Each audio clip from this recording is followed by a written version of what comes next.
live video.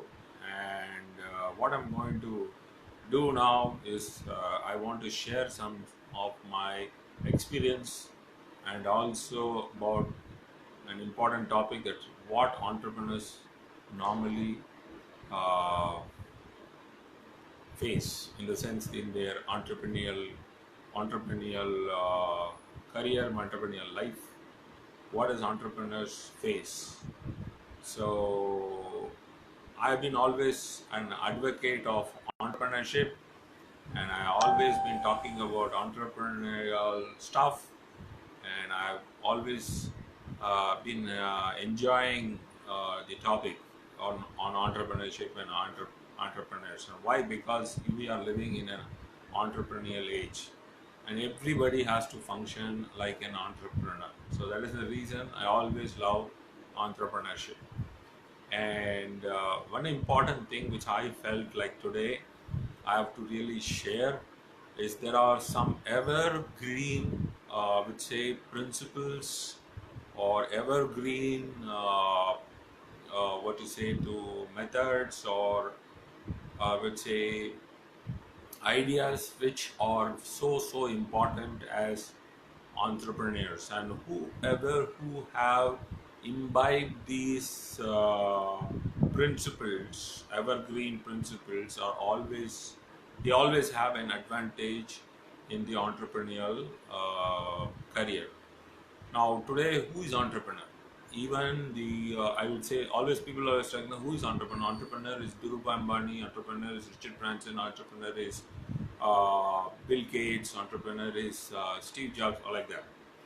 But actually we miss out on one important aspect, that entrepreneurs are basically people who we come across in everyday life. The fish seller, uh, the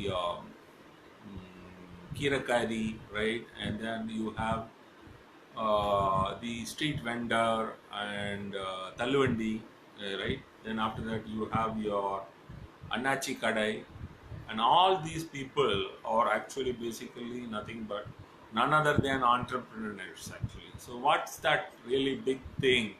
You actually go in and talk about entrepreneurship in a business school situation scenario, ask somebody who's so-called a so-called expert, come and actually talk about entrepreneurship and things like that. But then there is a big difference between these set of people. Like, somebody comes out and creates something like a Facebook, somebody YouTube, and all these things. And so many young entrepreneurs I know, I have been to this IIT, the startup community, and all the things. What these guys do, they all want to become like Facebook and YouTube and all these things. And is it possible for everybody to become Facebook or YouTube or Amazon and all those things? No, not at all. It's not possible at all. I believe that it's not possible. And what normally happens is, all these people actually want to become like next Google or Facebook or Amazon or all these things like that. But unfortunately, that is not at all possible. It's like somebody, I'm exploring at this point of time, like a secret entrepreneurial stuff. I would say not secret actually. There is nothing called secret, to be frank.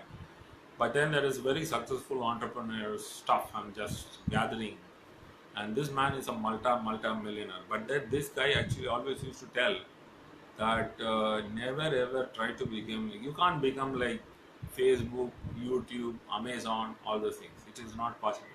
And somebody might actually probably become Facebook, Amazon, the Twitter, and all those things. But it is not possible for most of the entrepreneurs. So you have to be the right time, and the right thing should happen, and you should somewhere or the other become something like. And so it's not really possible. But can we learn important lessons from these people? If you really look at, 100% sure you can actually learn. Particularly, I would say, one, I'm a fan of Google, to be frank. Google is such a great company. Now, you look at Google's model, you will be able to understand so much, because I'm a digital marketer, I'm an online marketer, and always believe that online is the next big thing. Online is always the next big thing. I'm very sure about it. Not next big thing. It's already the big thing, man. Come on, what the next big thing? Already that's the big thing. And the future is going to be a lot of IoT devices interacting with us. That is, you're not only the cell phone and the tab and the PC and the laptop. You're also connected with, you know, the smart TV, your remote, then your smart devices around the house, maybe a lot of gadgets. Now you have this Amazon coming out with so many different gadgets.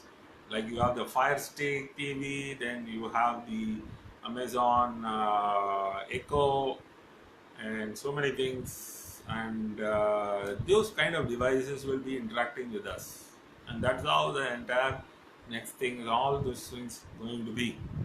But I will tell you, really look at Google. Google, what exactly they do. It's a fantastic company to really look out. First day when they came, it's a simple site search engine. There are so many different search engines, but this search engine was different. It was able to give proper search, you know, things. And in the search engine, what exactly I would say, it's very user friendly. There is only one text box, and you just search, you'll be able to get all the results. One, it was very user friendly, very fast. Another thing is, like, Google actually gave it free. It was free. Anybody can go and search. One. Number two, they gave free email software called Gmail. So everyone, when Gmail came, everybody was so happy. Everybody wanted a Gmail. I think I still remember. There is a friend of mine was there. I just told him, please give me a request, give me a send a request. Send me a thing. I want to sign up on the Gmail, because Gmail was like only when somebody requests you can actually join Gmail. That's kind of viral marketing that Gmail did, Google did, and Google gave everything free. See, you have Docs free. I think you have my Office free. Office, all the Excel, everything you can do in Google. Then you have their Drive. They have a Drive, at least 15 GB memory space. I think they give. I normally have 100 GB of 150. I don't know 100 more than 100 GB of space, and I just pay a very small amount every month to have that 100 GB. It's a fantastic service by uh, Google. Actually, Google gives you free. Google gives everything free. To be frank, everything is free. They give forms. They have so many apps like maps, for example. When you book a Ola, you have a map, and that map guides you, and all these things they do. And somebody actually came. I still remember there's one workshop I was doing, and somebody came and I just asked me, Bharat, how do you think this Google guy is making money? And I really can't understand like how Google is actually making money. To be frank, Google makes. I think it's a very long, very old stat. All my students know this. I always been keep saying that again and again whenever I always teach the Google AdWords and uh, other things about um, PPC ads and things like that. What exactly Google actually, to be frank, Google has they makes money. How much does it make money? Makes $90 billion. That's a very old stat. I don't know exactly right now. Anyway, it makes $90 billion, and the $70 billion of money comes from only through Google Ads. So Google has a platform, ad platforms. It's an ad platform, and through that they make money. Most of them, many of the end users might not know exactly how Google actually makes money. So they make money, a lot of money. In fact, $70 billion coming from AdWords alone. AdWords is a platform where anybody can put advertisement. What exactly Google has changed? Google has changed the entire advertising industry. To be frank, so those days gone all those days in the marketing department, like really looking out for this budgeting. Actually, it's all driven by the media. So every media guy have to call the Hindu, Indian Express, Dinatandi, Dinamalar, Radio Mirchi, Sun TV, Jaya TV, everywhere. Talk to them, get their rate cards, and think about my marketing plan. Make a budget and make a budget allocation. Have a calendar. So many things are actually it is done by the marketing department. And what exactly happens is like today, if I have to really if I have to have a budget comes to online marketing, what exactly I can don't need to really worry, because the reason I'll tell you is because of the reason that in online the budget is not really something dictated by the media or the Google. For example, Google gives you complete control on your budget. So whatever be the budget, like even my budget is 2000 rupees, that's okay. Even if my budget is 2 million rupees, $2 million, it's okay. So that's the kind of control that Google actually gives you. So anybody with any budget can actually put an advertisement on the Google and make sure that they are able to make a return on investment on their advertising, thing or whatever. So that's also this like that's what the Google has actually done. So it's if you really look at Google attracted audience. What did they did actually? Google attracted audience, and once they attracted the audience, then actually they made it into a kind of a business, and that is actually a great thing, which actually we have to learn as entrepreneurs. That's what I felt like. So what entrepreneurs today actually what exactly I wanted to really talk about is what exactly do entrepreneurs go through? Really, what do you think entrepreneurs really go through? Entrepreneurs, you really look at like at least 9 out of 10 entrepreneurs really fail. Like last startup, if you take startup community, last year startups, let's say the top startups in India, if you take startup India is a failure. I don't know how many people know this. Actual truth is this is the truth actually. But some of them say I'll talk about only the creamy companies which actually have survived, right? Now Flipkart, for example, I should say Flipkart was a literal failure. No, nowhere one particular period of time actually they made any profit. Every year they're making some 3,500 crore profit loss every year, and this year they have increased their loss by 5,500 something crore. And those two guys of CEO stepped down, and of course it was bought by Walmart and all those things. See, if you really look at the startup community in India, startups I don't think really been successful, and there are very few companies, few startups actually getting successful. But I will tell you one thing, that individual entrepreneurs are very successful. Individual entrepreneurs are very, very successful. Small businesses, SMEs, who stand on their own legs, be it anybody, like for example, even the you have anybody, for example, like the poo curry or the mean curry or the Talluvandi, or for example, the doctor who is there who set up a clinic, who just finished their MBBS and start up something, he or she is also an entrepreneur. Dentist who is there, who is an entrepreneur. The healthcare industry, the pharmaceutical shop, pharmaceutical shop, medical shop is basically an entrepreneurs who have started their own business. Like you take any store outside, which is actually all are entrepreneurs. So you have so many entrepreneurial stuff are going on in our country. These are basically SMEs or small businesses, and these businesses, I would say, we have to really encourage them.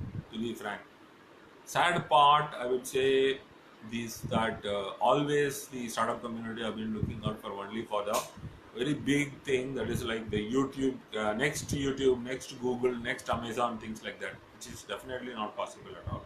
I don't think it's going to really happen. So looking at the thing, what exactly an entrepreneur really undergoes is, first thing what he undergoes is lack of capital. He doesn't have any capital to start, to be frank. Coming out of college, somebody actually want to start something on their own, let's say. You're just an engineering grad. You are a engineering grad. You actually want to start something on your own, and then you go and then go probably talk to a bank manager, and the bank manager you go and ask him, sir, I'm an engineer. I just passed out of the college just last year, things like that. I want to really start my business. And the bank manager will definitely will not be really worried. I don't really damn care about what you whether you studied last year or next year or whatever, and I don't really care. I mean, no, but I think still I remember when I finished my engineering MBA, and then after that I actually wanted to do something on my own. I just went to a State Bank of India, and then I just asked the manager there, I want to start my own, something like that. Do I have any options? He said, Ali said, it doesn't, I don't really bother worrying about what you have finished and what your credentials are. It doesn't matter. Do you have a collateral? So that's the only one word. Who's going to introduce you? If I want to start something, a current, I used to, this getting a current account was so difficult. Those days, even today also probably, somebody has to introduce them and get a current account for their business. You want to start a business, something, and all those things, like lots of resistance from the banking industry. I don't know reason. It was true. It was true. But bankers would, I don't know whether they will really agree with it. But many times when I go to the entrepreneurial programs and all, say the bankers come and do a kind of a you know they just come and act as though they are all very good for the general public and for to starting a business and things like that. No way. I don't know, maybe it has changed over a period of time. Maybe I think after some time, when those time actually they were not ready to give an open an account on the bank account. They're not ready to give loans. Even now also they don't really give. They may have lot of what to say, this so-called schemes and things like that. But an entrepreneur, it's like totally they're confused. So what should they do? I have to have a collateral, I have to have all these things. So when somebody comes out of the college, fresh out of college, he's already into debt. He's already into debt with this this through 4 years of education.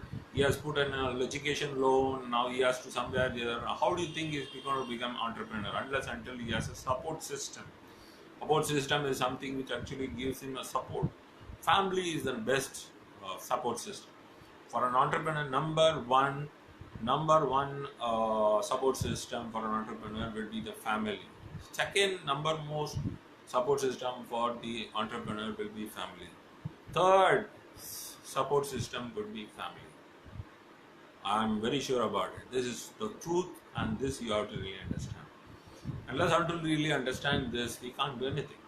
And that's the reason family businesses have survived in this country.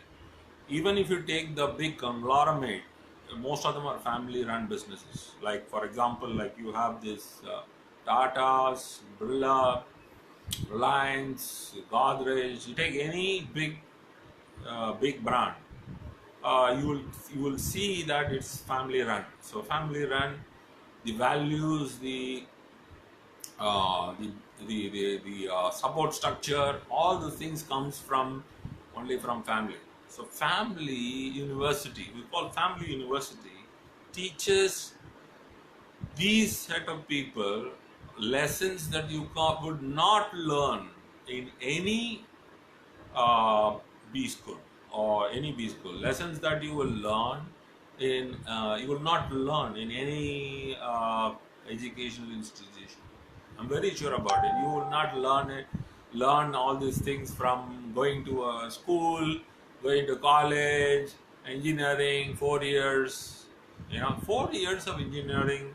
I'm very sorry to say this, and of course, I'm very much connected with the entire educational industry. Every college knows me. Every institutions across at least across Chennai and other regions, most of the engineering colleges have seen. I went as a speaker, I went as a faculty guest or whatever. But I would like to really tell this one thing: please don't mistake me for all the professors out there, all the senior educationalists out there. That one thing I'm very sure. Please don't mistake me that educational institutions are most of them are there for making of course making good amount of profit from running this 4-year degree. That's a fact. Let's not deny it. Let's not deny the fact because you have not changed the entire engineering curriculum for at least more than 20-25 years, and engineering concepts have changed every month. Technology has changed every quarter, and if that's the case, like engineering has not changed at all. So that's the sad fact. And if suppose they want to really become a turn entrepreneur, they say, okay, then the government after a long time then I say, if you're not gonna really create, if you're not gonna create jobs, then what can we do? Hey, come on, you all can become pakoda wala. You know that? You can also become a pakoda wala. You can sell pakoda and you can actually build your own business. Fantastic. But what is the problem with an entrepreneur? Problem with the entrepreneur is lack of capital. I don't have capital. And if you have capital, everything will solve. Everything solves. Everything will solve. If you have capital, everything will solve. But how do you think you will get capital? Now, somebody who actually decides like, unless until I have capital, I'm not going to start my business, right? Then if that's the case, then you could never ever start a business. So business is starting a business. It's not about capital. Of course, if you have capital, why do you start a business?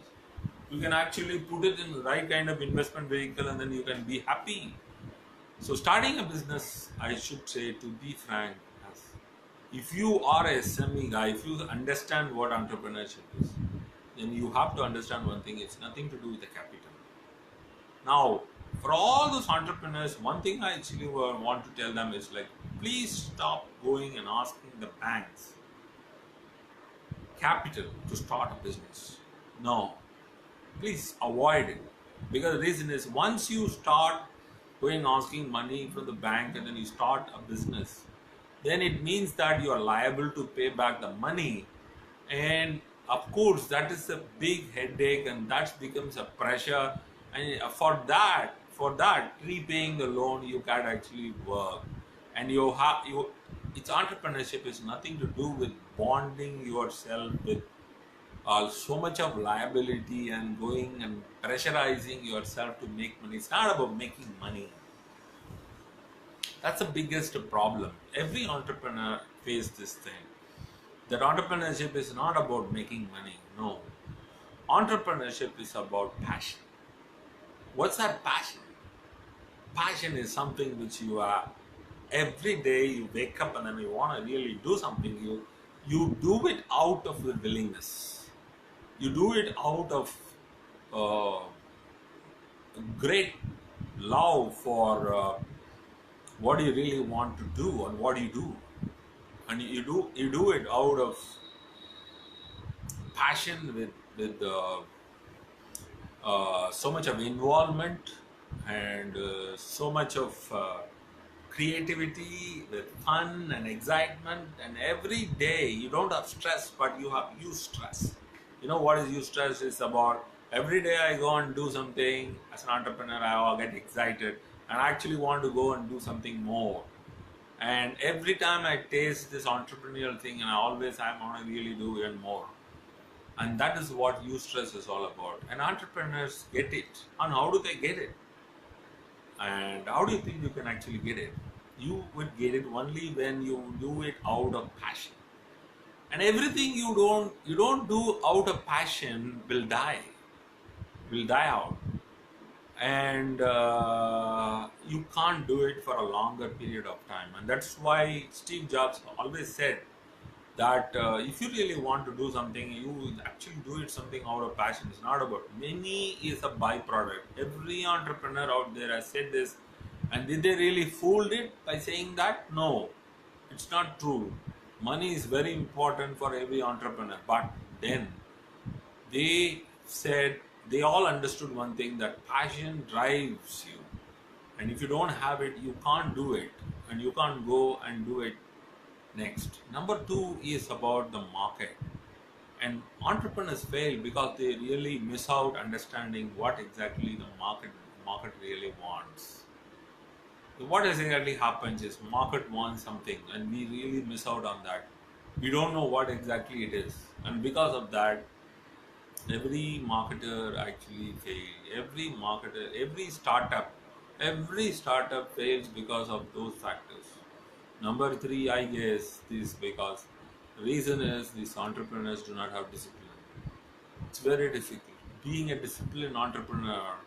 So there is just in the Stanford University they have this thing called disciplined entrepreneurship, and entrepreneurs need to have a lot of discipline. And it's very difficult, like, because starting journey as an entrepreneur, it is like indisciplined entrepreneurship, to be frank. You actually go out and do it out just out of passion, and you don't have any structure, you don't have a kind of a methodology, you just go and try out things. But after some time you have to have a systematic way of doing. Even if you do not have it inside yourself and you are not actually doing it, at least you should actually create a system where the system is able to do function in a more a systemic manner. Now John, my student, uh, digital marketer, of course, John says, how can we become more disciplined? Fantastic question. To be frank, am I really qualified to talk about it? If you really ask me, I have always been not be really that great discipline really about, but still I do understand that you have to really be disciplined in order to be an entrepreneur. I'm very sure about it. I mean to say, what exactly mean discipline? I mean, it's a great topic to really talk about. It's not indisciplined discipline. It is the discipline that you comes from your inner. Like, it's not somebody actually telling you to do this or that. As an entrepreneur, you have to have the discipline of waking up morning, going doing all the things that you are supposed to do, prioritize your work, what is important, what is not important, what should I do, and what are the things which I have to delegate to others so that those people are able to do it. I think lot of times I'm still learning a lot, and every time I learn, I think I sometimes even my learning curve is like it comes to a cap. In some way or the other, I have to really find a way to really go about learning more. I think I would like to mention one entrepreneur here, my client, Mr. Ilango of BMQR. I think he was there some time back, I guess, watching this video. He told me on one day that one of the most important thing an entrepreneur has to have. He built a very solid business. He's a very well known in the industry. I think he said this one thing, that Bharat, it's the ability to delegate. He said delegate. Entrepreneur is somebody who can't actually keep doing it everything on his own. And for example, person like me, I have been having that block that every time I have to do it on my own. You can't build a business unless until you delegate work to a larger set of audience, or create a team, create a set of people who will be able to do the work for you. And that is what you call a company, that's what you call an organization. So entrepreneurship is not easy. The fact of the matter is entrepreneurship is not a substitute. It's not at all a substitute for not getting a job. It's not like you don't get a job then you become pakoda wala. No way, because entrepreneurship is a totally a different discipline, and you have to prepare for it, and preparation takes a long time. Of course, every time you prepare, you have to make a course correction and keep going. It's not an easy affair, and I think it is a lifelong struggle, and you have to commit to it in order to progress. And I should say, if you have chosen entrepreneurial career, I would say congratulations. If you have chosen entrepreneurial career, I would say that congratulations that you are on the right track. Because reason is today time, it's a era for entrepreneurial career, and we have to, all of us have to become entrepreneurs. That's the fact of the matter. And so much have been said about entrepreneurship and about what you go through as an entrepreneur. Entrepreneur journey has ups and downs, and if you want to really take up entrepreneurship, you have to understand that there will be a lot of time where you will not be in the up curve at all. No, most of the time you will be in the lower down uh, curve of your journey. And this one thing always been talking about this thing in my most of my entrepreneurial program, and I think EDI made it that this whenever I talk, there's the journey of entrepreneurship. They used to say this one because I coined the word, because the reason is that one example I always used to say what exactly the kind of difficulty that you actually have to undergo as an entrepreneur. That Sumantra Ghoshal, somebody called Sumantra Ghoshal of London Business School, late professor, used to say that all companies, when before they became super successful, they have to go through a dip, and that dip, when go to a valley, it's called Valley of Death. So almost you're dead. Like you have to go through a valley of death where you don't know whether you will be actually coming out, whether you will be actually becoming successful.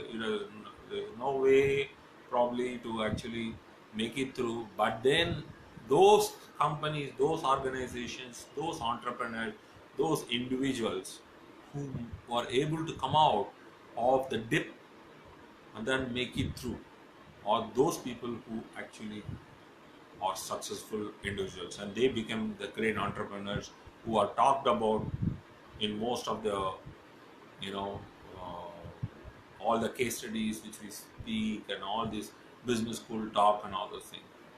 So that's the kind of curve that he has to go. And my mentor used to always say that it is like a caterpillar which is changing into a butterfly, and the struggle that caterpillar undergoes to make the change into a butterfly, and that war, that struggle an entrepreneur has to really make. So I think that kind of commitment is needed to become a successful entrepreneur. And if you have taken entrepreneurship as a career, I would always say only one thing is that congratulations, you have taken the right path, and never ever think that what you have taken is a bad decision, is the best decision that you can do. So with these ideas and information, I'd like to sign off, and thanks for listening. And this is Bharat Surendran. And if you have time, please do log into my uh, blog, minimmbamillionaire.com, and see you guys in the next video podcast. Thank you. Bye.